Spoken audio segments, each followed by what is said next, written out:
adorar a Deus. Enfim, que Deus abençoe a você que abriu mão de estar lá e resolveu ficar aqui adorando a Deus.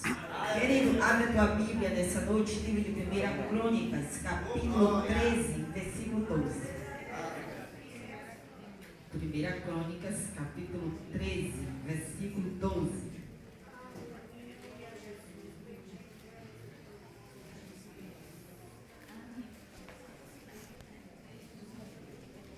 Primeira Crônicas, capítulo 13, versículo 12. Aleluia. Quem encontrou pode dizer amém? Amém. Diz assim: e naquele dia temeu Davi ao Senhor, dizendo: como trarei a mim a arca de Deus? Eu vou ler mais uma vez. E naquele dia temeu Davi ao Senhor, dizendo: como trarei a mim a arca de Deus? Ou como trarei a mim a presença de Deus? Fez sua Bíblia, dando glória a Deus e aleluia. Queridos, louvado seja o nome do Senhor. Estamos, a irmã nos passaram um tema.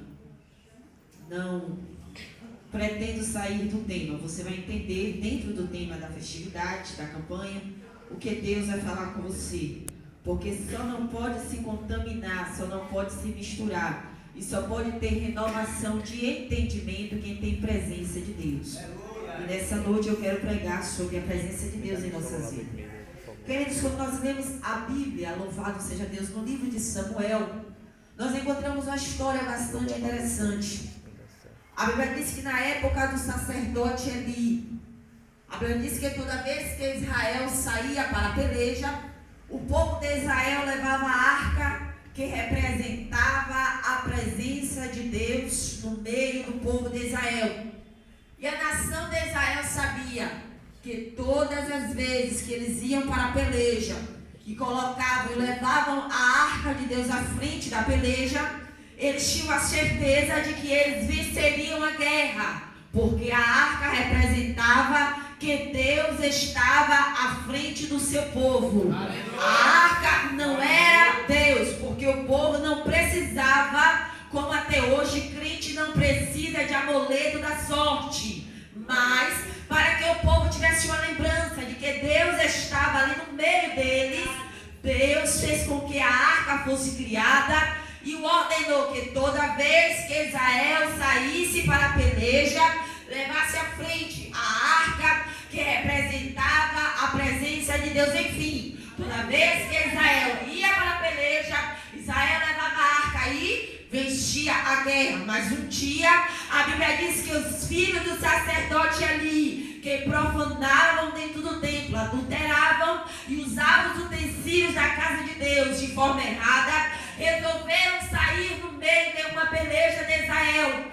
E a Bíblia diz que eles disseram: olha, nós vamos nesta peleja e nós vamos vencer esta peleja. Aí a Bíblia conta que eles, você pode ler o livro de 1 Samuel que você vai contar essa história. A Bíblia diz que lá vão os filhos de Eli, louvado seja o nome do Senhor, Ofni e Finéias, levando o povo para a peleja e levando a arca. Mas Deus havia avisado para o sacerdote Eli que cortaria os seus braços, ou seja, que mataria os seus filhos. Por quê? Porque quem anda desordenadamente à casa do Senhor não pode estar à frente da guerra, não pode estar à frente da peleja. Quem anda desordenadamente não pode tocar na arca do Senhor. E a Bíblia diz que Israel saiu para a peleja. E o que aconteceu? A Bíblia conta que quando Israel foi lutar contra os filisteus, Israel também perdeu a arca que representava a presença de Deus. E a Bíblia diz que a partir daquele momento Israel perdeu a sua glória, ou seja, acabou ou acabou, que quer dizer, foi-se a glória de Deus. Sabe o que aconteceu com o povo de Israel? Plantava e não colhia, o seu dinheiro não rendia e a sua espiritualidade havia sido quebrada. Por quê? Porque quem não tem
Bíblia e ver Deus falar. Tem que ficar batendo na porta de profeta.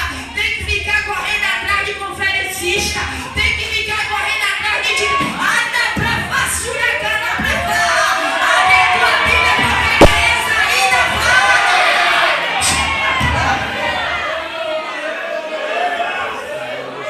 Aí a Bíblia diz, querido, me dá um glória a Deus pra mim, porque eu extraí o dente, tirei o ponto onde estou com um buraco enorme aqui, eu não posso forçar, senão vai sangrar. Pra mim tá baixo. A igreja pode até estar alta, mas eu não estou vendo. Amém. Aí a Bíblia diz que o povo pediu o rei. Agora Deus permite que Saul levante-se como rei. Por quê? Porque o povo queria um rei. E se o povo queria um rei, Saul era o mais capacitado naquela época, naquele momento. Por quê? Porque Saul tinha estrutura, tinha altura, tinha aparência, tinha corpo, tinha um homem de guerra. Então Saul foi levantado como homem de guerra diante do povo de Israel. Só que a Bíblia diz que mesmo quando Saul estava à frente do povo, mesmo assim a presença do Senhor não havia voltado para Israel. Aí a Bíblia diz que depois que Saul ensoberbe seu coração e quer ser maior do que Deus, Deus diz para Samuel: olha, eu vou levantar um homem segundo o meu coração, e é este homem que vai trazer de volta a minha presença, ou seja, que vai trazer de volta o centro da adoração de Israel. Aí a Bíblia diz que agora Deus levanta Davi como homem segundo o seu coração. E a Bíblia diz que Davi foi ungido a rei por 3 vezes. E Davi começou a dominar sobre o povo. Só que a Bíblia diz que Davi entendia que faltava alguma coisa no meio de Israel. E a Bíblia diz que um dia Davi decide: olha, nós vamos buscar a arca que representa a presença de Deus, porque Israel não pode ficar sem o centro da sua adoração.